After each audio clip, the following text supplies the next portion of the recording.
लाडकी बहीण योजनेची नवीन अपडेट. रखडलेले हप्ते आणि ई-केवायसीची मुदतवाढ. महाराष्ट्रातील महिलांच्या सक्षमीकरणासाठी सुरू झालेली लाडकी बहीण योजना ही एक महत्त्वाची योजना आहे.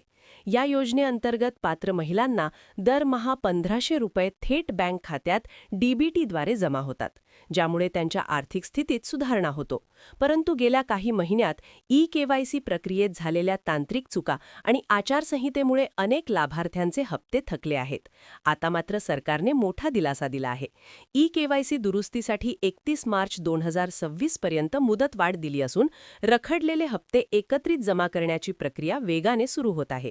जानेवारी 2026 चा हप्ता अद्याप बऱ्याच महिलांना मिळालेला नाही, तर काहींचे मागील 2-3 हप्तेही थकलेले आहेत. ई-केवायसी मध्ये आधार आणि बँक तपशिलातील विसंगती यामुळे हे हप्ते रोखले गेले. परंतु आता एकदा ई-केवायसी पूर्ण झाल्यानंतर डिसेंबर 2025 ते मार्च 2026 पर्यंतचे हप्ते एकत्रित जमा होणार आहेत. 2 हप्ते थकले असतील तर 4,500 रुपये, तर 3 हप्ते थकले असतील तर 6,000 रुपये किंवा त्याहून अधिक रक्कम खात्यात येईल.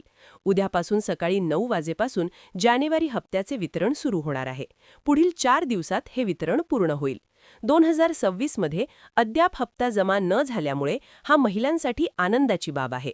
उपमुख्यमंत्री एकनाथ शिंदे यांनी काल बैठकीत जानेवारी हप्ता तात्काळ जमा करण्याचा प्रस्ताव ठेवला.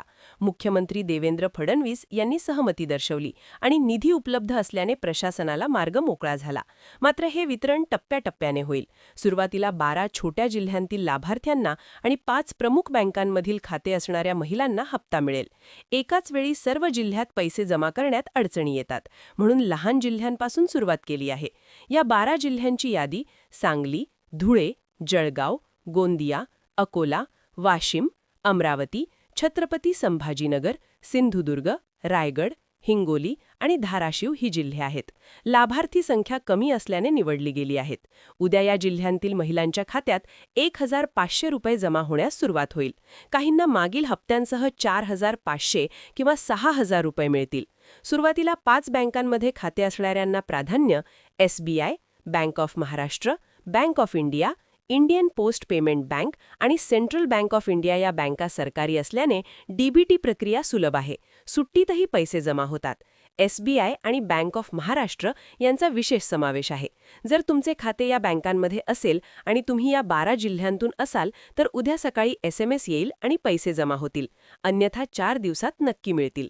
ई-केवायसी हे मुख्य कारण आहे. चुका दुरुस्त करण्यासाठी 31 मार्च 2026 पर्यंत मुदत आहे. लवकर दुरुस्ती करा. एकदा पूर्ण झाल्यानंतर रखडलेले सर्व हप्ते एकत्र मिळतील. ही योजना फक्त आर्थिक मदत नाही, तर महिलांच्या स्वावलंबनाची पायरी आहे.